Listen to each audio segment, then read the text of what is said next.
Hello friend, welcome to easy learning. इस video में हम बात करने वाले हैं IBPS, RRB, PO and clerk के लिए कुछ न्यूमेरिकल एबिलिटी के सवाल। ये पार्ट 1 है। इसमें हम 10 सवाल देखेंगे। हर एक टॉपिक से हमने एक एक सवाल लिया है। तो ये सवाल करेंगे तो आपको पता चलेगा कि आपने जो बेसिक पढ़ा है वो आपका क्लियर है कि नहीं है। ठीक है, तो चलिए स्टार्ट करते हैं। ये है कुछ मेरे बारे में। आप चाहे तो सोशल मीडिया पर भी आप मेरे को अपने क्वांट या रीजनिंग के जो कोई डाउट है या फिर प्रिपरेशन के रिलेटेड कोई भी डाउट है तो आप मुझसे पूछ सकते हैं। वहाँ पर भी मैं आपकी हेल्प करने की पूरी कोशिश करूँगा। तो चलिए, सबसे पहला सवाल है, if the ratio between total surface area of cylinder to its curve surface area is 4:3, then radius of cylinder it what percent less than the height of cylinder. तो आपको पता होना चाहिए कि total surface area of cylinder कितना होगा। Cylinder है तो ऊपर नीचे का जो एरिया होता है उसका हो जाएगा 2πr² plus curve surface area का हो जाएगा 2πr इंटू एच। इसमें से 2πr कॉमन निकालेंगे तो r प्लस एच हो जाएगा। ये हो जाएगा टोटल सरफेस एरिया। अब कर्व सरफेस एरिया मतलब ये वाला, ठीक है, तो उसका हो जाएगा 2πrh। 2πr निकल गया, ठीक है, और इसका रेशियो में दे रखा है 4:3। इसका मतलब क्या हुआ, हाइट होगी 3 यूनिट, रेडियस कितना यूनिट हो जाएगी 1 यूनिट, हाइट 3 यूनिट, दोनों का सम करेंगे तो 4 यूनिट। अब रेडियस कितनी कम है तो 2 यूनिट कम है कंपेयर टू हाइट। तो हाइट कितनी है 3, इसका परसेंटेज निकालना है तो इंटू 100, तो इसका हो जाएगा 16 एंड 2/3% जो है इसका आंसर हो जाएगा। If the train running at a speed of 108 km/h cross the 240 metre long platform in 14 second, then find time take by train to cross the 230 metre long good train which is running at a speed of 144 km/h in opposite direction. तो सबसे पहले तो हमको क्या करना पड़ेगा, सब देखो, प्लेटफॉर्म की लेंथ मीटर पर सेकंड में है और टाइम भी सेकंड में है, तो ट्रेन की जो स्पीड है उसको हम मीटर पर सेकंड में कन्वर्ट करेंगे। तो 108 इसको मीटर पर सेकंड में कन्वर्ट करना है तो 5/18 से मल्टीप्लाई कर दो, 6 आ जाएगा। ये आ गया 30 मीटर पर सेकंड। उसी तरीके से दूसरी ट्रेन की स्पीड कितनी आ जाएगी, क्योंकि बाद में उसकी भी मीटर पर सेकंड में हमको ज़रूरत पड़ने वाली है। तो ये 8 आ जाएगा और 40 मीटर पर सेकंड। अभी ये बोल रहा है कि प्लेटफॉर्म को क्रॉस करता है 14 सेकंड में। 14 सेकंड में क्रॉस कर रहा है तो उसने कितना डिस्टेंस कवर किया होगा 30 के स्पीड से, 420 मीटर। उसमें से 240 का तो प्लेटफॉर्म है, तो ट्रेन की स्पीड कितनी हो जाएगी 180 मीटर। 2 में से 4 जाएंगे तो -2, ऊपर 10 आ जाएगा, तो ये इधर 8 आ जाएगा, इधर 3 और इधर 3 बचेगा, 3 में से 2 जाएगा तो 180 मीटर। अब दूसरी गुड्स ट्रेन है, उसकी लेंथ कितनी है 320 मीटर और अपोजिट डायरेक्शन में रन कर रही है, तो टाइम कितना लगेगा, टोटल लेंथ, दोनों ट्रेन की लेंथ ऐड करेंगे 180 प्लस 320 डिवाइडेड बाय दोनों की स्पीड का सम हो जाएगा, क्योंकि अपोजिट डायरेक्शन में तो 70, ऊपर आ जाएगा 500 डिवाइडेड बाय 70, तो इसका आंसर हो जाएगा 7 and 1/7 सेकंड। ठीक है, आगे बढ़ते हैं। The average age of Satish, Sandy and अभी इज 32 ईयर। अभी मान लो उनकी एवरेज एज 32 ईयर है, तो इधर मैं लिखता हूँ सतीश, सैंडी प्लस अभी 32 ईयर है, तो उनकी एज का सम हो जाएगा 3 से मल्टीप्लाई करेंगे 96। 10 साल पहले उनका रेशियो दिया हुआ है, तो मतलब 10 साल पहले उनकी एज का सम कितना होगा, तो हर एक की एज में से -10 हो जाएगा, तो माइनस कितना हो जाएगा 30 हो जाएगा, इधर आ जाएगा 66। उस टाइम का रेशियो हमारे पास है 2:4:5, मतलब टोटल 11 यूनिट की वैल्यू हमको दी हुई है 66। 1 यूनिट की वैल्यू कितनी हो जाएगी 6, हमें केवल 37 का पूछा है, तो 1 यूनिट की वैल्यू कितनी हो जाएगी 6, तो 2 यूनिट की वैल्यू कितनी हो जाएगी 12। अभी परसेंटेज पूछी है तो प्लस कितना करना पड़ेगा 10 साल, तो उनकी एज कितनी होगी अभी 22 साल। Archit and Sandy enter into the business. Okay, तो अर्चित और सैंडी बिजनेस में एंटर हो रहे हैं। इन्वेस्टमेंट का रेशियो है 2:3, ओके 2:3, और उनका टाइम का रेशियो कितना है 4:5, तो उनका जो प्रॉफिट शेयर होगा उसका रेशियो हो जाएगा 8/15। अब if the profit earn bye Sandy is 420 rupees more than profit earn by Archit. अब अर्चित जितना कमा रहा है उससे 420 कौन ज़्यादा कमा रहा है सैंडी, मतलब ये डिफरेंस कितना है 7 यूनिट का, और इसकी वैल्यू हमको दे रखी है कितनी 420। हमको क्या पूछा है, then find the total profit earn by Archit and Sandy. 420 divided by 7, 1 unit की वैल्यू आ गई, हमको कितना 2 यूनिट की वैल्यू चाहिए, कितना हो जाएगा 15 प्लस 8 कितना हो जाएगा 23, ये हो जाएगा 60। इसको मल्टीप्लाई करेंगे 0 6 3 18 1 6 दूनी 12 और 1 13, 1380 जो क्या है टोटल प्रॉफिट होगा। There is a mixture of milk and water, तो मिल्क एंड वाटर का मिक्सचर है, रेशियो दिया हुआ है मिल्क टू वाटर का रेशियो है 3:2 respectively when 40 litre of pure milk. अब इसमें हम क्या कर रहे हैं 40 litre of pure milk added to the mixture, ratio water to milk. अब देखो अब रेशियो इन्होंने दिया वाटर टू मिल्क, तो वाटर टू मिल्क कितना रेशियो दिया, वाटर है 1 और मिल्क है 2। अब ये जो मिक्सचर बन रहा है टोटल मिक्सचर, उसमें से 90 लीटर मिक्सचर जो है हम क्या कर रहे हैं, if the 90 litre of a new mixture is taken out then find the quantity of water in remaining quantity of a new mixture. तो ये न्यू मिक्सचर जो बन रहा है उसमें से 90 लीटर तो हम निकाल दे रहे हैं, बाकी का जो रिमेनिंग है, ठीक है, रिमेनिंग उसमें कितना वाटर है वो हमको निकालना है। ठीक है, तो कैसे करेंगे, देखो हमने इधर क्या ऐड किया, मिल्क ऐड किया, तो वाटर तो दोनों में सेम रहना चाहिए। तो वाटर को सेम करने के लिए इधर 2 यूनिट वाटर है तो इधर 2 यूनिट करने के लिए 2 से मल्टीप्लाई कर देता हूँ, तो इधर 4 हो जाएगा, इधर 2 हो जाएगा। कितने यूनिट का चेंज हुआ है, 3 से 4 हुआ, मतलब 1 यूनिट। तो 1 यूनिट की वैल्यू कितनी है 40, तो ऊपर कितना आ जाएगा 120 मिल्क होगा, वाटर कितना होगा 80। अब 40 नया ऐड किया तो टोटल कितना हो जाएगा 160 हो जाएगा, और मिल्क और वाटर हो जाएगा 80। अब 90 लीटर इसमें से निकाल रहे हैं, 90 लीटर निकाल रहा है तो उसमें पानी कितना गया और वो मिल्क कितना गया वो कैसे पता करेंगे। तो हमको पता है कि वाटर टू मिल्क रेशियो दिया हुआ है 1:3। 90 लीटर निकाल रहा है मतलब 3 यूनिट, तो हम इसमें से हमको पूछा है कि वाटर कितना बचेगा, तो वाटर 80 था, कितना वाटर निकला वो हम ढूंढना है। तो 90 वाटर कितना गया होगा 1:3, तो ये आ जाएगा 30।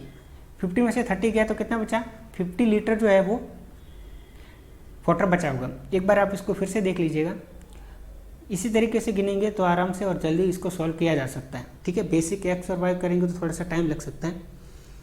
आगे बढ़ते हैं। A boat travel in upstream, if speed of a boat in upstream is decrease by 40% then it is equal to the speed of a current. अब मान लेते हैं करंट की स्पीड हम कितनी है, मान लेते हैं कि करंट की जो स्पीड है वो x है, तो अपस्ट्रीम की स्पीड कितनी हो जाएगी 240, क्योंकि still water is given the हुई है हमें 240 मीटर पर आवर। ये किसकी है, बोट की स्पीड स्टिल वाटर में। तो 240 माइनस एक्स करेंगे करंट की स्पीड, तो ये हो जाएगी अपस्ट्रीम की स्पीड। अब 40% डिक्रीज कर रहे हैं अपस्ट्रीम की स्पीड, मतलब 40% डिक्रीज कर रहे हैं, इसका मतलब कि इसका 60% वो किसके बराबर है, equal to the speed of a current.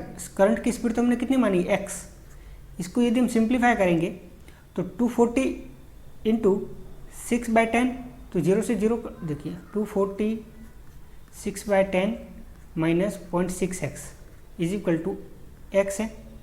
Okay, इसको सिंप्लीफाई करेंगे तो ये हो जाएगा 144 इज इक्वल टू 1.6x, ये इस तरफ चला गया। तो हमारे पास क्या आया 1.6x इज इक्वल टू 144। इसको डिवाइड करेंगे 144 1.6 को 16 लिख लेते हैं और नीचे 10 आएगा उसको ऊपर जाने देते हैं, इधर आ जाएगा 9, तो x की वैल्यू कितनी आ गई 90। अब हमको पूछा है then find the upstream speed of a boat, तो बोट की अपस्ट्रीम स्पीड कितनी होगी, तो 240 माइनस एक्स, 240 तो हमें दिया हुआ है, x कितना है 90, तो ये कितना हो जाएगा 150 हो जाएगा, तो इसका आंसर आ जाएगा 150। अ शॉपकीपर मार्क अब price of an article by 40% above the cost price. मान लो कॉस्ट प्राइस 100 है तो इसने मार्क कर ली 140। आगे क्या लिखा है, he gives discount 25% on mark price, then profit कितना अर्न करा 420। Find his profit if he give discount of 20% in place of 25%। Okay, तो इसको मार्क कर ली 40% अब मार्क किया, अब इसमें डिस्काउंट कितना दे रहा है 25%, तो इसका 25% कितना होगा, इसका आधा का आधा, इसका आधा 70 और उसका भी आधा 35, तो माइनस 35, मतलब कितने में बेच रहा है 105 में। अब इसकी जगह ये कह रहा है कि 100 मार्क प्राइस के ऊपर 40, ओके मार्क कॉस्ट प्राइस के ऊपर 40% मार्क प्राइस, 40% ज़्यादा करके मार्क प्राइस लिख ली, मतलब 140 कर लिया। अब इसमें 20% डिस्काउंट दे रहा है, तो ये कितना हो जाएगा -28, 140 में से 28 जाएगा तो कितना 112। तो अब इसको कितना प्रॉफिट होगा वो हमको find the profit if you give discount of 20%, तो अब इसको कितना प्रॉफिट होगा, तो इधर कितना प्रॉफिट होगा, हो रहा था 5 यूनिट, तो 5 यूनिट की वैल्यू हमारे पास थी कितनी, 420। अब इधर कितना प्रॉफिट हो रहा है, इधर हम देखेंगे तो टोटल 12 यूनिट का प्रॉफिट हो रहा है। तो 420/5 इंटू 12 करेंगे, इतना प्रॉफिट हो रहा है। 5 इंटू 8 40 20 ओके 12। अब इसको मल्टीप्लाई करें, 12 इंटू 4 48, 12 इंटू 96 प्लस 4 100 हो जाएगा। 1008 जो है उसकी प्रॉफिट होगा यदि वो 25% की जगह 20% डिस्काउंट देता है तो। If the interest earn on sum in 20 month, 20 महीनों में किसी सम पे जो इंटरेस्ट आ रहा है 18% पर एनम के रेट पे, और इंटरेस्ट कौन सा है, कंपाउंड इंटरेस्ट 129 रुपये, and interest calculated at every 10 month, find the sum. अब इन्होंने बोला है कि कोई सम है उस पर 20 मंथ का ब्याज जो है, 20 मंथ का ब्याज 8% पर एनम के तौर पे कंपाउंड इंटरेस्ट के हिसाब से 129 आ रहा है, ठीक है, 20 महीने में। तो हमको वो सम फाइंड करना है कि वो सम कितना है। हमको पता है कि इंटरेस्ट जो है वो हर 10 महीने में ऐड हो रहा है, तो इंटरेस्ट रेट भी उसको भी उसी हिसाब से चेंज करना पड़ेगा। 18 इंटू, अब इसको हम कैसे, ये तो पूरे 12 महीने का है इंटरेस्ट, तो डिवाइड बाय 12, हमको कितने का चाहिए, 10 महीने का, तो इंटू 10, तो 5 दूनी 10, 6 दूनी 12, 6 3 18, मतलब कि ये आ गया 15। मतलब कि 10 मंथ को आप एक साल की तरह कंसिडर करते हो तो ये 15% रेट हो जाएगा। अब इधर कितना महीने हैं, 20 महीने, 20 महीने मतलब 2 साल मान लो, ठीक है ना। हमारे लिए एक ईयर अब कितने का हो गया, 10 मंथ का हो गया, और रेट ऑफ इंटरेस्ट हो गया 15, तो 2 साल, 20 मंथ मतलब 2 साल, ठीक है ना। और 15% का मतलब कितना होता है, 3/20, ठीक है ना। मतलब कि 20 रुपये मैंने लगाया कंपाउंड इंटरेस्ट में, तो पहले साल में कितना मिलेगा, 23 रुपये, दूसरे साल 20, 23 रुपये। अब इसको मल्टीप्लाई कर देते हैं, 400 इंटू 529, मतलब कि यदि मैंने 400 रुपये लगाए होते कंपाउंड इंटरेस्ट में 20 मंथ के लिए, तो मुझे कितना मिलता है टोटल इंटरेस्ट के साथ, 529 रुपये। मतलब कितना इंटरेस्ट मिलता है मेरे को, 129, ठीक है, 2 साल के लिए, इसलिए मैंने 2 बार लिखा। तो 129 मेरे को कितना मिलता है इंटरेस्ट, अभी भी हमको कितना इंटरेस्ट मिलता है, 129। मतलब कि मेरा जो सम होगा वो कितना होगा, 400 होगा। यदि 400 नहीं होता तो हम इसके बराबर यूनिट कंपेयर करते, इधर तो 129 में दिया हुआ है, 129 यूनिट इज इक्वल टू 129, मतलब एक यूनिट की वैल्यू 1, मतलब हमारा सम भी 400 हो जाएगा। तो इधर का आंसर हो जाएगा 400। देखिए रेट ऑफ इंटरेस्ट जब महीने के हिसाब से गिन रहा है, तो हम ये तो 18% जो है वो 12 महीनों के लिए था, तो 10% का कितना होगा वो हमने निकाला, तो 15% आ गया। अब हमारे लिए 10 महीने 1 ईयर हो गया, तो 20 महीना मतलब 2 साल हो गया। 15% का मतलब होता है 3/20, इसका मतलब हुआ कि पहले साल 20 लगाएंगे तो उसको 23 मिलेगा, तो 2 साल के लिए तो इसको फिर से मल्टीप्लाई करना पड़ेगा, 20 है तो उसका 23 मिलेगा। 2 साल के लिए तो इसको इस तरफ मल्टीप्लाई कर दो तो 400 हो गया, इन दोनों को मल्टीप्लाई कर देते तो 529 हो गया। इसका मतलब कि डिफरेंट कितना आया, 129। ये 129 ही हमारा इंटरेस्ट है, और 129 यूनिट का वैल्यू 129 थी, इसका मतलब कि हमारा प्रिंसिपल क्या होगा, 400 होगा। आगे देखते हैं, the ratio of 2 number, 2 number का रेशियो हमें दिया हुआ है 5 and 7। 30 is added in each number, then ratio become 3 and 4। Find the ratio of the number if 10 is subtract from the each number. तो मान लो 5x हर एक में 30 ऐड कर रहे हैं, डिवाइडेड बाय 7x प्लस 30, तो कितना आ रहा है, 3 and 4। अभी इसको डायरेक्ट कैसे सॉल्व कर सकते हैं, देखो एक ही लाइन में हो जाएगा। 5 इंटू 4 करेंगे 20 आ जाएगा, और इस तरफ 21 आ जाएगा, मतलब 21x इस तरफ और 20x इस तरफ, मतलब कि इस तरफ आ जाएगा 21x माइनस 20x, मतलब x इस तरफ हम देखते हैं तो 4 इंटू 30 इंटू 4 120 आ जाएगा, और 30 इंटू 3 90 आ जाएगा, तो 120 इस तरफ आ जाएगा, और ये 90 जो आएगा उसको भी इस तरफ ला देंगे, तो कितना बचेगा हमारे पास 30, मतलब कि x की वैल्यू हमारे पास 30 आ गई। तो ये नंबर कितना होगा, 150 और 210। अब इसमें से 10 सब्ट्रैक्ट करते हैं, तो 150 में से 10 गए तो 140, और 210 में से 10 गए तो 200। अब इनका रेशियो कितना हो जाएगा, 7 दूनी 14 और 10 दूनी 20, मतलब 7 जैम 10।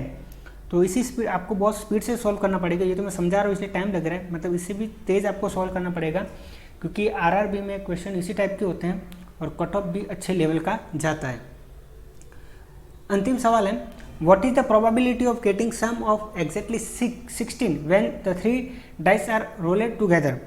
तो आपको पता है कि मैक्सिमम सम कितना मिलता है, 3 डाइस को जब हम उछालते हैं तो 18 मिल सकता है, क्योंकि सब पे 6 आ सकता है, तो कितना आ सकता है, 18 आ सकता है।